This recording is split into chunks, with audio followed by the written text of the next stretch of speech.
बचपन से ही हम सुनते आए थे कि कोयला सबसे ज्यादा काला होता है, लेकिन मोदी सरकार की जो कोयले के कारोबारियों पर जो मेहरबानियां हैं, वो अगर आप देखेंगे तो आपको समझ में आएगा कि कोयले से काला भी कुछ होता है, बहुत काला होता है। कोयला भी उसके सामने शर्मा जाए, इतना काला होता है। कोयला खदान आवंटन की जो हमारी नीतियां थी, आपने देखा, भैया आवाज नहीं प्लीज, जो हमारी नीति थी यूपीए के वक्त, उसके खिलाफ एक पूरा आंदोलन चलाया गया, हमें भ्रष्ट बताया गया। वो अब सब आपके सामने था। घोटाला बताते थे, साहब घोटाला हो गया, घोटाला हो गया। लेकिन जब इनकी सरकार आई तो उस नीति को रद्द करने के बाद जो प्रक्रिया बनाई, वो ऐसी प्रक्रिया बनाई कि सिर्फ और सिर्फ इनके गिने चुने मित्र बोली लगा सकें। नाम तो था कि साहब ऑक्शन हो रहा है। ऑक्शन के नाम पे ऐसा व्यू रचना रची गई कि सिर्फ इनके काबिल दोस्त उन खदानों को ले पाए। क्या किया मैं आपको बताता हूं। पहले क्या होता था कि कोयला खदान जो एंड यूजर है वो लेते थे। एंड यूजर कौन? सीमेंट, स्टील, पावर, जो बिजली बनाते हैं। सरकार ने आकर कहा कि नहीं साहब, एंड यूजर्स की अलग अलग श्रेणी बना देते हैं। तो अगर विनीत जी पावर सेक्टर में हैं तो ये सिर्फ पावर सेक्टर के लिए यही बोली लगाएंगे। ये खदान में मैं सीमेंट वाला नहीं लगा सकता उसमें, और अगर मैं सीमेंट का काम करता हूं तो ये खदान में सिर्फ सीमेंट वाले बोली लगाएंगे, पावर वाला नहीं लगा सकता। और बड़ी वाहवाही लूटी इन्होंने, साहब हमने तो बड़ा कमाल कर दिया, ऐसी पारदर्शी स्कीम ले आए, ऐसा ऑक्शन की बोली लगेगी कि इसमें कहीं कुछ घपला हो ही नहीं सकता। लेकिन क्या हुआ, जो ऑक्शन हुई उसमें से 11 ब्लॉक्स ऐसे थे जिसमें औने पौने दाम पर कार्टेलाइजेशन होकर उस पर बोली लगी और वो चले गए। उसमें क्या हुआ नुकसान? उसमें सरकार को जितना राजस्व प्राप्त होना चाहिए था, जो यूपीए के वक्त होता था, उससे कहीं कम राजस्व मिला। और इन 11 ब्लॉक्स के विषय में सीएजी ने लिखा है। सीएजी की रिपोर्ट्स, एक म्यूजियम बनाना चाहिए। सीएजी की जहां बिल्डिंग है ना, वहां एक संग्रहालय होना चाहिए, क्योंकि अब वो रिपोर्ट सिर्फ संग्रहालय में ही रहती हैं, संसद में नहीं आती, और मीडिया में तो बिल्कुल नहीं आती। तो जो सीएजी नाम का संग्रहालय है, द म्यूजियम ऑफ सीएजी, वहां से ये रिपोर्ट आई कि 11 ब्लॉक्स में शेल कंपनीज बनाकर घपला हुआ, घोटाला हुआ, गलत हुआ। बात यहीं नहीं रुकती, बात और आगे बढ़ती है कि इससे भी पहले, सीएजी रिपोर्ट तो बाद में आई, इसी पार्टी के 2 सांसद, एक श्री आर.के. सिंह और दूसरे श्री राजीव चंद्रशेखर, पत्र लिखकर, ये पत्र रहा, आगाह करते हैं सरकार को कि साहब ये जो नीति है, एंड यूजर का जो आपने श्रेणी बना दी कि इस श्रेणी के लोग इस ब्लॉक पे बोली लगा पाएंगे, इससे भ्रष्टाचार होगा, इससे घपले होंगे, इससे घोटाले होंगे। ये वो चिट्ठियां हैं जो विनीत जी आपको देंगे। उस वक्त के मंत्रियों को भी लिखी, प्रधानमंत्री को भी इन्होंने एक मार्क की ये चिट्ठी। इसका क्या नतीजा निकला? इसका नतीजा ये निकला, ये दोनों मंत्री बन गए, प्रमोशन हो गई, प्रमोशन हो गई और चुप हो गए। तो आप देखिए कि भ्रष्टाचार 2 तरह से होता है। एक, जो आवाज उठाता है उसकी आवाज बंद करने के लिए उसको प्रमोट कर दिया जाता है, और दूसरा, तुम मुझे चंदा दो, मैं तुम्हें कोयला दूंगा। 2 तरीके से होता है। तुम चुप रहो, मैं तुम्हें मंत्री बना दूंगा, नंबर 1। नंबर 2, तुम मुझे चंदा दो, मैं तुम्हें कोयले की खदान दूंगा। यह हुआ है पिछले 10 साल में कोयले के नाम पे माननीय नरेंद्र मोदी जी की सरकार की देखरेख में, उन्हीं के द्वारा।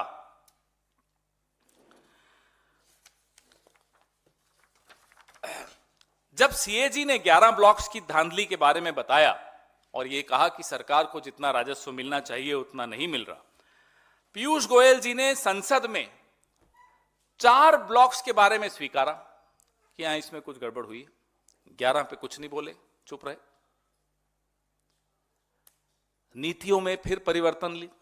2015 में जो नीति आई, 2020-21 में आते आते फिर उसमें परिवर्तन। बोले साहब ये जो है श्रेणी बनाकर जो किया ये गलत हो रहा है।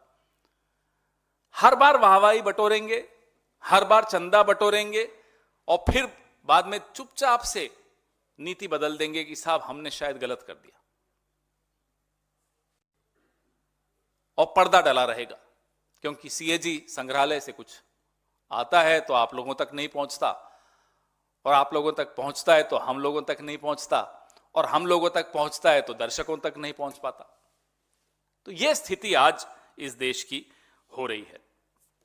2 शौक हैं हमारे प्रधानमंत्री जी के, हवाई यात्रा करना और हवाई बातें करना। तो जिस व्यक्ति, जो दोस्त जिनके हवाई जहाजों में हमने इनकी कई चित्र देखे हैं, प्रधानमंत्री बनने से पहले, प्रधानमंत्री बनने के दौरान, उसके बाद तो अपने 2 अच्छे विमान आ गए प्रधानमंत्री बनने के बाद, तो उससे पहले तक का तो बता सकते हैं। उस दोस्त को आपने एयरपोर्ट्स दिए, कोयले की खदानें दी। ना केवल कोयले की खदानें दी, इसमें एक बहुत दिलचस्प पहलू यह है कि अगर कोयले की खदान एक सरकारी कंपनी को मिलती है तो उसका जो एमडीओ होता है, जो उस पे माइनिंग का काम करेगा, वो भी यही दोस्त। ऐसे दोस्त भगवान सबको दे। ऐसा दोस्ती आपको कहीं नहीं दिखेगी। आज तक अडवाणी जी कंफ्यूज हैं कि वाकई भारत रत्न उन्हीं को मिल रहा था या कहीं और जाना था, गलती से आ गया। ये दोस्ती का है मामला। निर्मला सीतारमण जी हमारे अगेंस्ट एक व्हाइट पेपर निकाल के बड़ी तेज बोल रही थी, और उस व्हाइट पेपर के माध्यम से जो पर्दा डाला जा रहा था इस कोल स्कैम पे, वो आज आपके सामने है। वो अगर आप दिखा सकें चिट्ठियां तो एक बार स्क्रीन पर भी चालू कर दीजिए।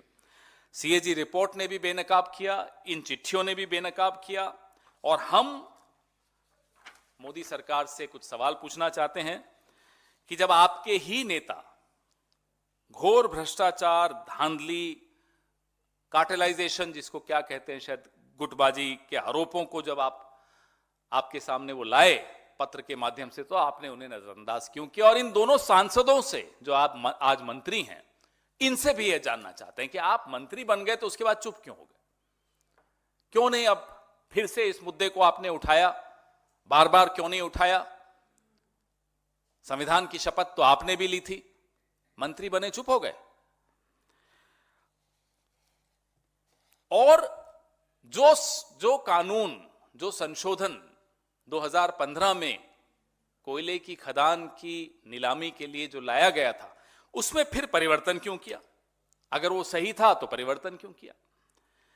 और नियमों में फेरबदल करके एमडीओ वाला जो आप क्लॉज लाए, वो किसको उपकृत करने के लिए लाए? सबसे ज्यादा लाभ उसमें किसको हुआ? हम मोदी सरकार से ही जानना चाहते हैं।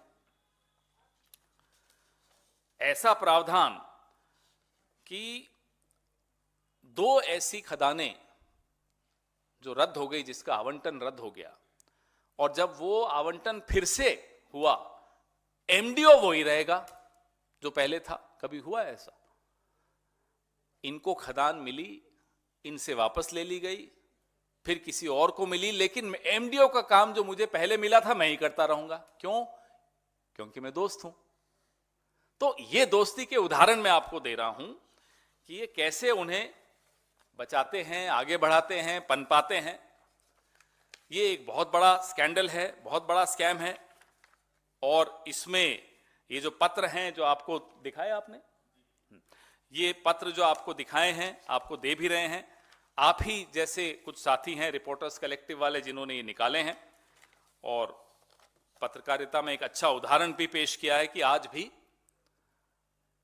जो घपले हैं जो सीएजी में सामने आते भी हैं तो दब जाते हैं, वो घपले दबाए नहीं जा सकते, छिपाए नहीं जा सकते। आने वाले कुछ महीने और आने वाले कुछ साल इस पूरे गैंग के लिए, ये गैंग चल रहा है, अच्छे नहीं होने वाले। हम आपको बस इतना बता सकते हैं, क्योंकि ईडी और सीबीआई और इनकम टैक्स का कैसे उपयोग करना है ये हम जानते हैं, दुरुपयोग भले ना भी कर सके। सरकार में आने दीजिए, फिर दिखाते हैं आपको। आपके सवाल।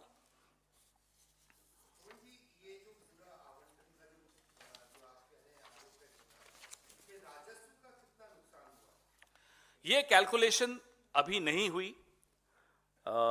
हमारे वक्त तो एक नोशनल कहा जाता था, हम नोशनल में तो नहीं पढ़ेंगे, लेकिन एक्चुअल जरूर इसमें कैलकुलेशन करनी चाहिए और की जा रही है कि कितना भारी लाखों करोड़ का जो इसमें नुकसान हुआ है राजस्व का।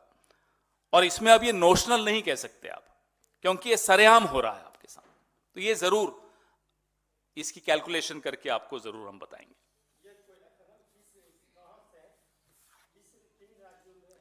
ये राजस्थान, छत्तीसगढ़, अलग अलग राज्यों में है, कोई एक राज्य नहीं है, 2-3 राज्यों में है। सबसे ज्यादा प्रमुख है ये 2 राज्यों में, 11 खदानें। अभी इसी पे रहिए, पहले इस पे।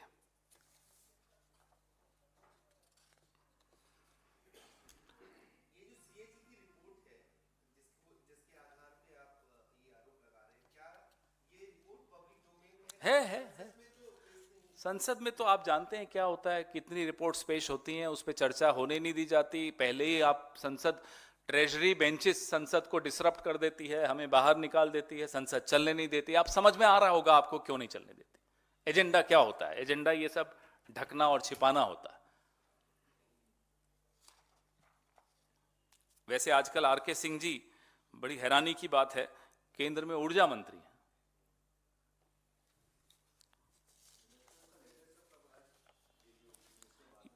ये लेटर तो 2014 4 दिसंबर का है, बाद में बने। तो हर चीज का एडवांस पेमेंट थोड़ी होती है, कुछ की पेमेंट बाद में होती है। ये पॉलिसी 2015 वाली फिर दोबारा कब चेंज की है सरकार? 20-21 जी। कुछ और अब आप पूछ।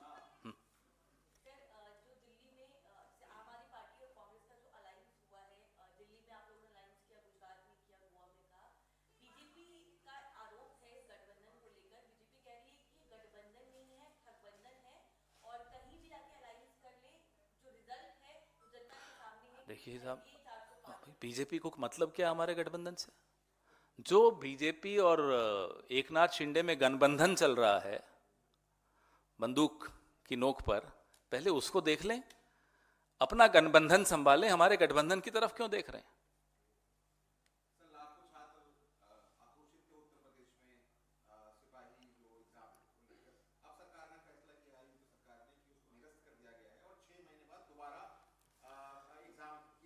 $48 लाख नौजवानों का भविष्य के साथ यूं इस तरह से खिलवाड़ कर देना कि फैसला ले लिया, निरस्त हो गया। नुकसान किसको हुआ? नुकसान तो उन्हीं लोगों को हुआ जो इतने सालों से इंतजार कर रहे थे कि परीक्षा हो, उन्होंने पैसे जमा कराए, उन्होंने तैयारी की, उन्होंने इतना समय अपना लगाया उस पे। उसके बाद अब आप कह रहे हैं साहब माफ करना, हम पेपर ठीक नहीं करवा पाए, लीक हो गया, अब फिर से करेंगे।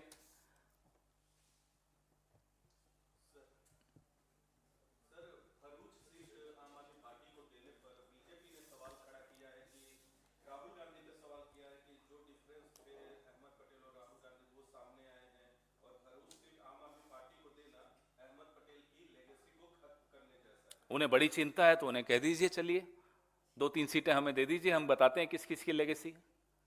उनका मतलब क्या है इसमें? अहमद पटेल जी हम सबके बहुत आदर के योग्य नेताजी थे हमारे, उनकी राज्यसभा में क्या किया इन्होंने, याद है ना आपको? ये सम्मान था। तो इनको कहिए कि अपनी पार्टी संभालें, हमारे यहां दखलंदाजी ना करें। और जिस तरह से तुरंत रिएक्शन आने लगा बीजेपी का हमारा गठबंधन होते ही, उससे समझ में आता है कि कितने घबराए हुए हैं, कितने नर्वस हैं। आनन फानन में सब स्टेटमेंट्स दे रहे हैं। क्यों? आप तो 400 पार वाले हो, अपने आप को 400 पार मानते हो। जो 400 पार वाला होता है उसमें इतनी नर्वसनेस दिखती है कभी?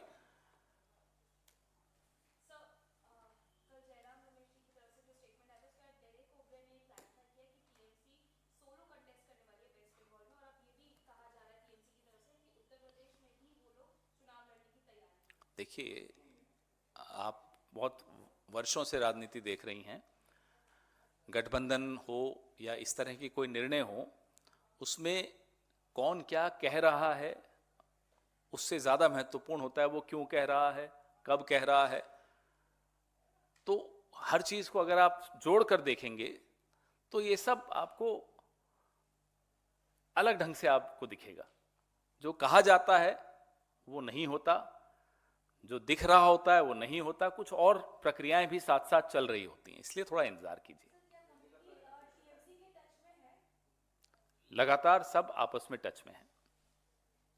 और आपको यह भी बता दूं कि कुछ ऐसे लोगों से भी टच में है जो आप जिनके बारे में बोलते रहते हैं कि वो चले गए, नहीं आ रहे। ऐसे 2 श्रेणियां हैं, जो चले गए उनसे भी टच में है, जिनके लिए आप कहते हैं नहीं आ रहे उनसे भी टच में है। आने वाले दिनों में बहुत रोचक प्रेस वार्ताएं होंगी। हो सकता है कॉन्स्टिट्यूशन क्लब में हो सकता है यहां हो।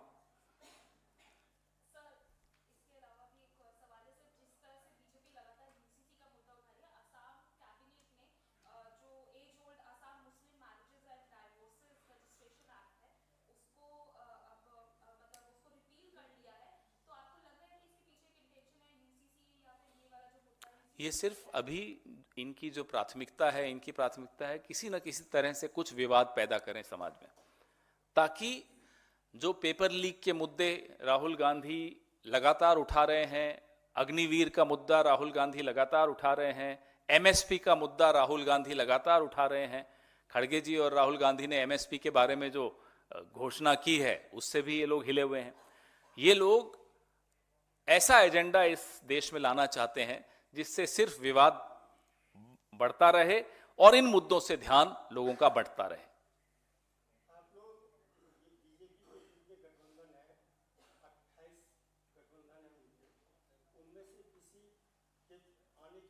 मैंने आपको अभी कहा 2 श्रेणियां हैं, उनमें से कुछ जो चले गए वो भी हैं, कुछ ऐसे जो अभी तक आए नहीं थे अब आना चाहते हैं, ऐसे कई हैं, 4 हैं कम से कम।